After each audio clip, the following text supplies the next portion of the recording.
नमस्कार, मैं हूँ प्रियंवदा तिवारी और आप देख रहे हैं तिलक पत्रिका। आज पूरा देश 76वां गणतंत्र दिवस मना रहा है। जगह जगह तिरंगा झंडा फहराया जा रहा है। हमें 15 अगस्त 1947 को आज़ादी मिली, लेकिन इसकी नींव बहुत पहले ही रखी जा चुकी थी।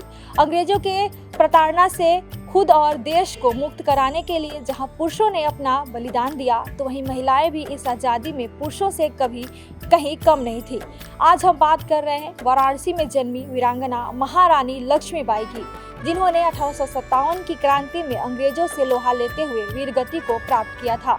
हालांकि वीरगति के पूर्व रानी लक्ष्मीबाई की बेहतरीन नेतृत्व क्षमता व बहादुरी के कारण 1857 की क्रांति में कई बार अंग्रेजों को हार का सामना भी करना पड़ा था, लेकिन अंग्रेजों के डर से बहुत से राजाओं ने लक्ष्मीबाई का साथ नहीं दिया, जिस कारण से उन्हें हार का सामना करना पड़ा। लेकिन फिर भी इस वीरांगना ने हिम्मत नहीं हारी और अंग्रेजों से लोहा लेते हुए वीरगति को प्राप्त हुई। और आज हम आए हैं उनके जन्मस्थली पे, तो आप देख सकते हैं यहाँ पे उनकी भव्य आकृति बनाई गई है, उनकी मूर्ति उकेरी गई है और यहाँ पे उनके जीवन की सारी उपलब्धि लिखी गई है। कहा जाता है कि उनका जन्म 19 नवंबर 1835 को मोरोपंत के यहाँ यहीं पे इसी स्थान पर हुआ था और इसी स्थान पे होने के कारण उनका नाम मणिकर्णिका पड़ा। उनकी माता ने उनका नाम मणिकर्णिका दिया। उन्हें प्यार से लोग मनु भी बुलाया करते थे। और फिर जब हुई 2 साल की तो उनकी माता का देहांत हो गया और उन्हें कानपुर के बिठूर में ले जाया गया। कहा जाता है कि वहाँ जब बाजीराव पेशवा द्वितीय के यहाँ गए तो उन्होंने उनका नाम छबीली रख दिया, क्योंकि जो रानी लक्ष्मीबाई थी काफ़ी चुलबुल यानी चंचल किस्म की थी, इसीलिए उनका नाम छबीली रख दिया गया। सुभद्रा कुमारी चौहान के द्वारा एक यहाँ पे देख सकते हैं कविता लिखी गई है। चलिए हम उनको दोहराते हैं, जो कि महालक्ष्मी की वीरता को दर्शाती है। सिंहासन हिल उठे, राजवंशों ने भ्रिकुटी तानी थी, बूढ़े भारत में भी आई फिर से नई जवानी थी। गुम हुई आज़ादी की कीमत सबने पहचानी थी, दूर फिरंगी को करने की सबने मन में ठानी थी। चमक उठी सन 57 में, वह तलवार पुरानी थी, बुंदेलो हर बोलों के मुख हमने सुनी कहानी थी। खूब लड़ाई मर्दानी, वह तो झांसी वाली रानी थी। जहाँ आज हम खड़े हैं महारानी लक्ष्मीबाई की जन्मस्थली है। सुभद्रा कुमारी चौहान की कविता है कि बुंदेले हर बोलों से हमने सुनी कहानी थी, खूब लड़ी मर्दानी, वो तो झांसी वाली रानी थी। वो झांसी की रानी थी, लेकिन काशी की बेटी भी थी। 1897 की जो गदर हुआ था उसमें इनका प्रमुख रोल था और इन्होंने एक जीते जीत संकल्प लिया था कि मेरा शरीर अंग्रेज छू नहीं पाएंगे। और इन्होंने वीरता से लड़ा, अपने बेटे को पीठ में बांध के, और अंतिम समय तक लड़ी।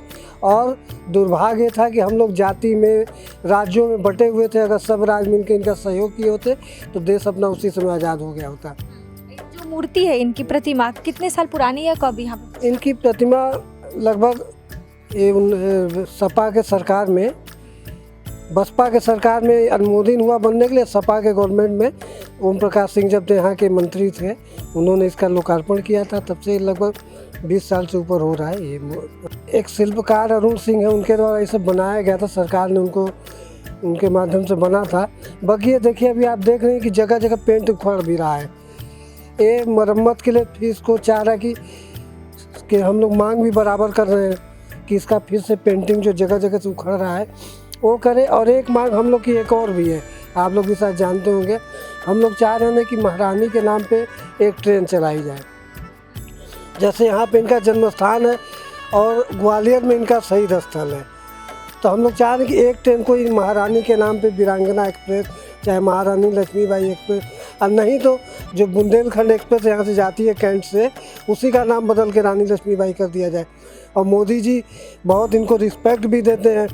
अभी ऑस्ट्रेलिया जब मोदी जी गए थे तो मोदी जी उस आदमी के, उस वकील के घर पहुँचे जो वीरांगना का केस लड़े थे, और उनको जाके उन्होंने हार्दिक उनका अभिनंदन किया, आभार व्यक्त किया कि आप मेरे रानी लक्ष्मीबाई का केस लड़ी थी। ऐसे प्रधानमंत्री से हम लोग की यही मांग है कि कम से कम उनके नाम पे एक ट्रेन वीरांगना के नाम पे आप चालू करा दीजिए, तो उनके प्रति सच्ची श्रद्धांजलि हो।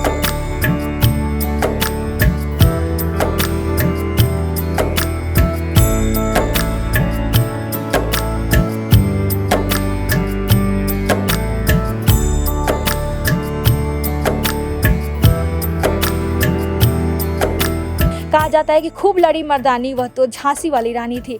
तो अभी काशी के भदैनी 80 स्थित इस जन्मस्थली पे जरूर आए और यहाँ आकर रानी लक्ष्मीबाई के जीवन के बारे में जरूर समझें। कैमरा पर संदीप गुप्ता के साथ मैं प्रियंवदा तिवारी, देखते रहिए तिलक पत्रिका।